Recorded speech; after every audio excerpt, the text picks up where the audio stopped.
मैं हूं अदील इम्तियाज़ और आप देख रहे हैं तख्ती ऑनलाइन। जब हम पुरानी तहजीबों को देखते हैं तो कई चीज़ें ऐसी सामने आती हैं जो हमें हैरान कर देती हैं। ऐसी ही चीज़ इंजीनियर्स को उस वक्त देखनी पड़ी जब वो पिरामिड ऑफ इजिप्ट को स्टडी कर रहे थे। जब वो उनके आर्किटेक्चर को देख रहे थे तो उनको हैरानी हुई कि उनको एक कांस्टेंट बार बार मिल रहा था जिसे हम पाई कहते हैं। ये कांस्टेंट उन्हें उस वक्त मिलता था जब वो किसी भी पिरामिड के पैरामीटर को और उसकी हाइट की रेशो लेने की कोशिश करते थे।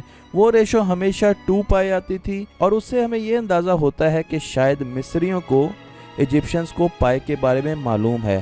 3500 BC 3500 BC में इंसान ने पहला पहिया बनाया। अब इस पहिए की कैरेक्टरिस्टिक्स और इसकी लेंथ मेजर करना एक बहुत ज़रूरी काम था। इस काम की शुरुआत की एक बहुत मशहूर साइंटिस्ट ने जिसे आर्किमिडीज या अर्शमीदस कहा जाता है। उनका सवाल ये था कि कैसे मैं किसी सर्कल की बाउंड्री या उसका सर्कमफ्रेंस मालूम कर सकता हूँ।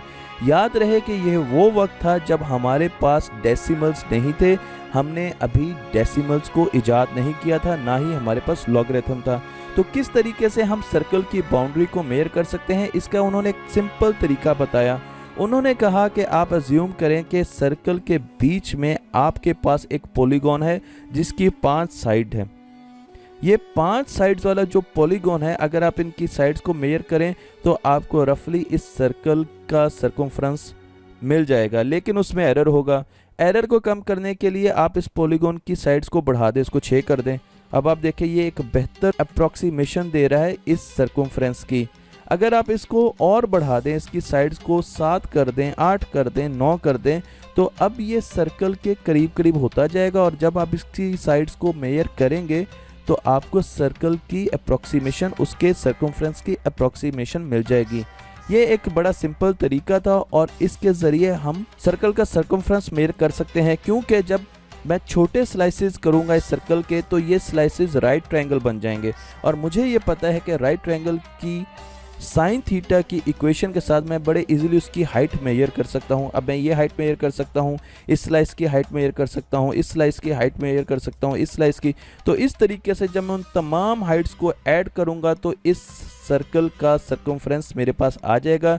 गोया कि उसमें एरर होगा लेकिन वो बहुत करीब होगा उसके सर्कमफ्रेंस के। और हमें पता है कि सर्कमफ्रेंस 2 पाई आ रहा होता है, तो यहाँ से मैं पाई की वैल्यू निकाल सकता हूँ क्योंकि रेडियस तो मुझे नोन ही है। जॉन नेपायर वो पहले साइंसदान थे जिन्होंने 1616 में हमें डेसिमल सिस्टम्स दिए।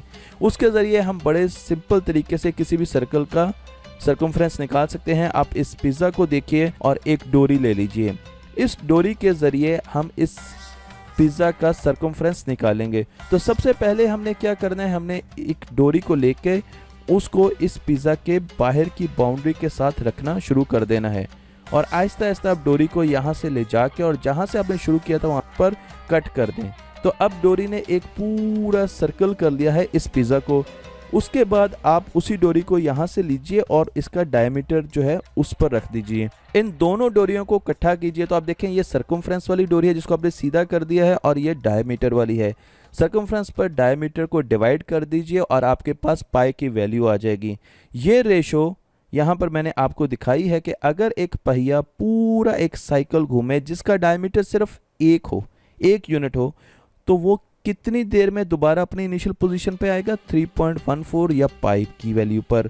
तो पूरा जो साइकिल घूमेगा इस पहिए का, अगर उसको मैं एक स्ट्रेट लाइन में दिखाऊं तो वो 3.14 यानी पाई पर आपको दोबारा रिपीट होता हुआ नज़र आएगा।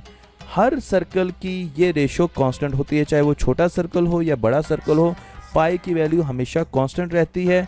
और एक साइंसदान जिसे लुडोल्फ वैन कहा जाता है, उन्होंने अपनी पूरी उम्र पाई की सिर्फ 35 डेसिमल प्लेसेस को कैलकुलेट करने में लगा दी।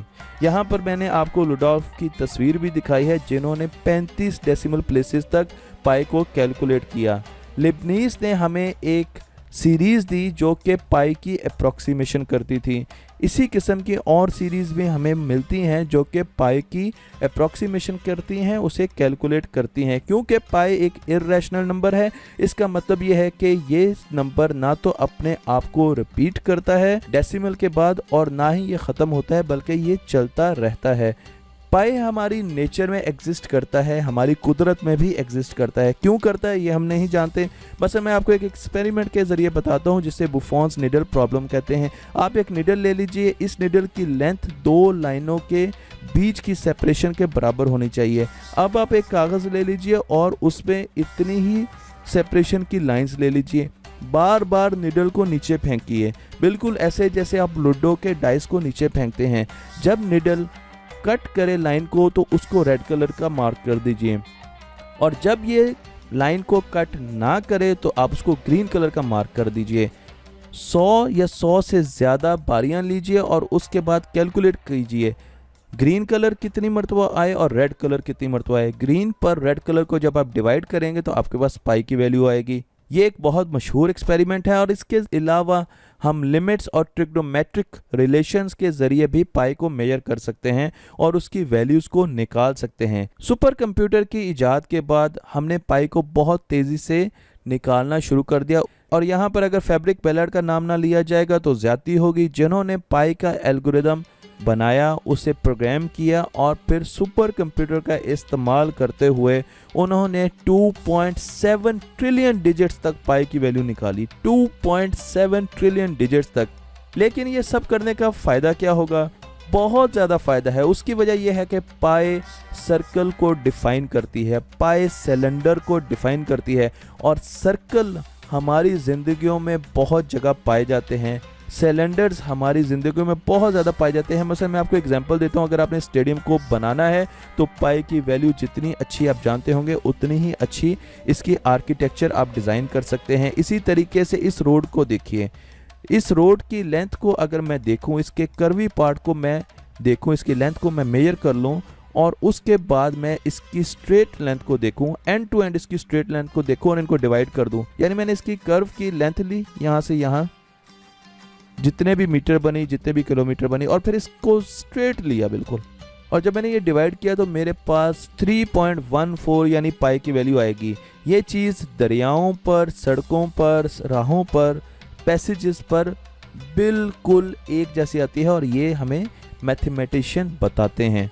तो पाई कुदरत में एग्जिस्ट करती है। अगर आपने इस टैंक के अंदर अंदाज़ा लगाना है कि कितनी गैस मौजूद है तो उसके लिए भी आपको इसका वॉल्यूम निकालना पड़ेगा और आपको पाई की ज़रूरत पड़ेगी। किसी पाइप में कितना फ़्लो हो रहा है किसी गैस का, उसके लिए भी पाई की ज़रूरत पड़ेगी। इलेक्ट्रोमैग्नेटिक्स में पाई की बहुत ज़्यादा ज़रूरत पड़ती है। जब भी हम किसी चार्ज के गिर्द इनक्लोज्ड पाथ लेते हैं, इनक्लोज्ड एक बॉडी लेते हैं जो या तो सिलेंडर होती है, या वो सर्कल होती है, या वो स्फीयर होती है, सब कंडीशन में पाई की ज़रूरत होती है उस चार्ज का बिहेवियर, उसकी इलेक्ट्रिक और मैग्नेटिक फील्ड की कैलकुलेशंस के लिए। पाई डीएनए की साख्त, आँख की साख्त की मेजरमेंट के लिए भी ज़रूरी है। अगर आप एक पेंडुलम डिज़ाइन कर रहे हैं तो पाई की बहुत ज़्यादा आपको ज़रूरत होगी। अगर आप एक जहाज़ या स्पेस क्राफ्ट भी डिज़ाइन कर रहे हैं तो पाई के बगैर आप ये डिज़ाइन नहीं कर सकते। ज़मीन से बाहर निकलिए, प्लैनेट्स ऑर्बिट करते हैं, उनके ऑर्बिट को डिफाइन करने के लिए भी हमें पाई की ज़रूरत होती है क्योंकि वो भी सर्कुलर एलिप्टिकल होते हैं। तो स्पेस को स्टडी करने के लिए भी पाई की बहुत ज़्यादा अशद ज़रूरत होती है। अगर आप वेदर्स को देखते हैं, हरिकेन का पाथ ट्रैक करना चाहते हैं तो तब भी आपको पाई की ज़रूरत है। अगर मैं आपको ये बताऊं कि नासा ने आज तक 5 डेसिमल से ज़्यादा पाई की कैलकुलेशंस नहीं की तो आपको ज़्यादा हैरानी नहीं होनी चाहिए, क्योंकि नासा ने आज तक जितने भी मिशन खला में भेजे हैं, स्पेस में भेजे हैं, उनमें सबसे पुराना 38 साल से ज़्यादा पुराना वॉयर 1 है और ये मिशन इस वक्त ज़मीन से 12.5 बिलियन माइल्स की दूरी पर है।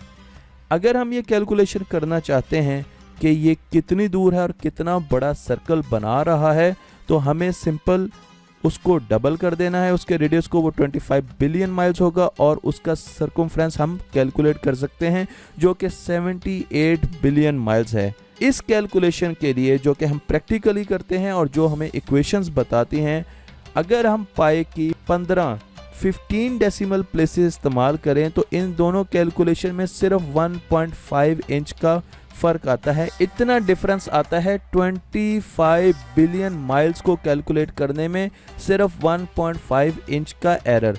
तो आपको ये देखना है कि वो कौन सा एरर है मिनिमम जो आप एब्जॉर्ब कर सकते हैं, क्योंकि अगर आप पाई की वैल्यू बहुत ज़्यादा लंबी रख देंगे तो आपके कंप्यूटर्स को बहुत ज़्यादा कैलकुलेशंस करनी पड़ेगी। और क्या वो इतना ज़रूरी है कि हम 1.5 इंच से भी नीचे एरर को लेके जाएं?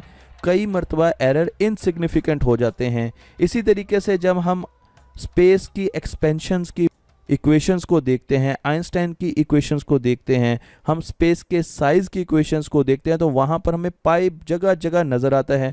और जब हम विजिबल स्पेस को कैलकुलेट करते हैं और मैथमेटिक्स के ज़रिए उसके सर्कमफ्रेंस को कैलकुलेट करने की कोशिश करते हैं और फिज़िकली हम टेलीस्कोप से देखते हैं, तो आपको जान के बड़ी हैरानी होगी कि ये मेरे पास अगर एक्चुअल स्पेस का साइज़ है जो कि सर्कुलर है, इसलिए इसका एक सर्कमफ्रेंस भी होगा।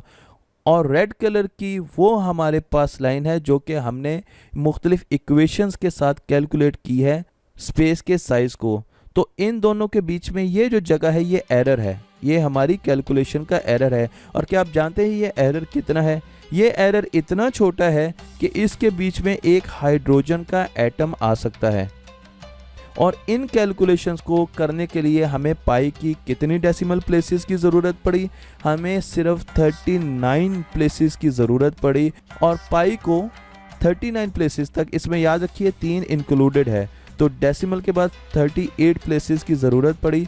और इस पाई की वैल्यू को लेते हुए हम पूरी यूनिवर्स का साइज़ मालूम कर सकते हैं, और जो एरर होगा वो हाइड्रोजन के एटम से भी कम होगा।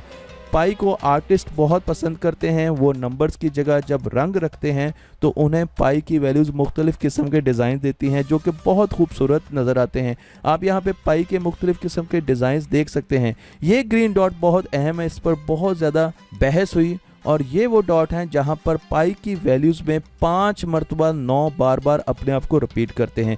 यहाँ से आप ये भी देख सकते हैं कि पाई की वैल्यू रैंडम है, कहीं भी आपको नॉन सीक्वेंसेस रिपीट होते हुए नज़र नहीं आ रहे। मुख्तलिफ आर्टिस्ट ने इनको मुख्तलिफ तरीके से मैप किया और हमें रंग बिरंगे शक्लें नज़र आई पाई की।